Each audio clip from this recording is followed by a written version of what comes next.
on the water, an adventure around this great brown land and beyond.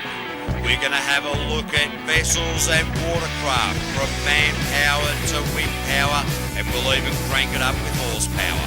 So strap on your life jacket and get set to get wet on the water. Welcome back from the break as we check to the heads of two of Australia's biggest sporting organisations and check out their hopes and their dreams. Andrew Plimpton, Yachting Australia President, how long have you been in charge for, mate? Caveman, 3 years, coming up in August, from the great body yacht in Australia. What type of changes have you implemented during your time at the helm? Well, I think when you take on a role as a president of a sporting organisation as large as Yachting Australia and diverse, what you do is you identify what you can make a difference in doing.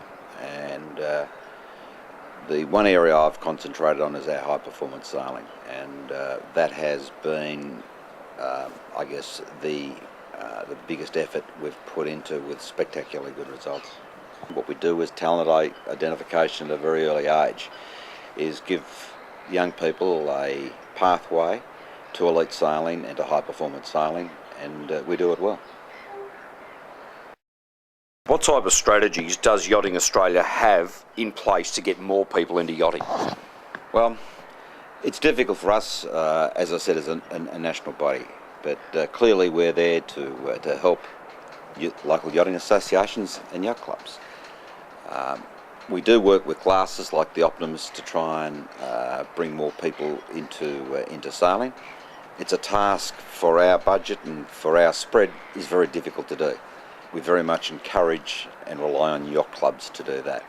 Well, I guess one of the hard things is obviously that yachting is seen as an elitist sport, and yet it costs you $100 to go down to the local shop and buy yourself a skateboard, and obviously it's a lot cheaper. And so I think for mine, the elitist theory that people have of yachting is certainly dimming the potential membership of younger members.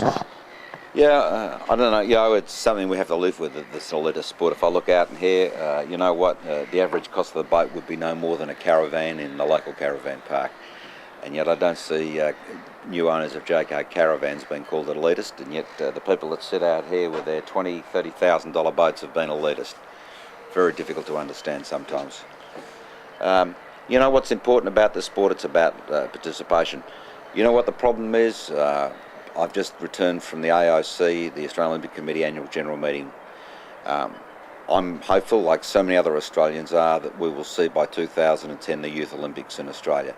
Why are we going to look at the Youth Olympics? Because I think the world is now saying to the youth of the world, forget sitting behind computers, forget complaining, forget about non-participation, and hopefully that the aspiration of Youth Olympics to 14 to 18-year-olds is going to be something that encourages people to get out and do what I did as a young kid, and that is go and compete in sport, whether it be sailing or football. Elite, this is not elite sport. This is one of the cheapest sports in the world to participate in. I can cross-reference the costs of signing up for your local netball club, your volleyball club, your football club, whether it be amateurs or whatever, and say to you that you can get on the water at clubs like this Centre Am Yacht Club a whole lot cheaper than you can in registering and participating in other sports.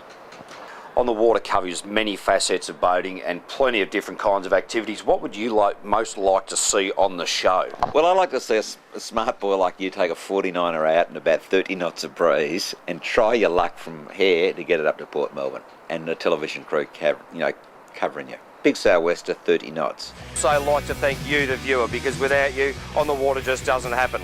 So whether you're sailing over the horizon or even over your local pond, a bad day on the water is better than a good day at work. See you next time.